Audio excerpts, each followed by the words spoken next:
Today I will discuss some daily use sentences. So let's get started. আমরা এখনো সকালের নাস্তা করিনি। We haven't taken our breakfast yet. আমি গত 2 সপ্তাহ যাবৎ সর্দি কাশিতে ভুগছি। I have been suffering from cold and flu for the past couple of weeks. যতই দূরে যাই আমি তোমাকে ভুলতে পারি না। No matter how far I go, I can't seem to forget you. তুমি এখনো তাকে কল করনি কেন? Why didn't you call him yet? আমি এখনো প্রস্তুতি নেই।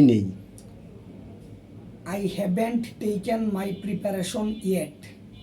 আমি মসজিদের দিকে যাচ্ছি। I'm going towards mosque. তারা জাদুঘরের দিকে যাচ্ছে। They are going towards museum. Say rail স্টেশনের দিকে যাচ্ছে। She's going towards railway station. Thank you so much everyone.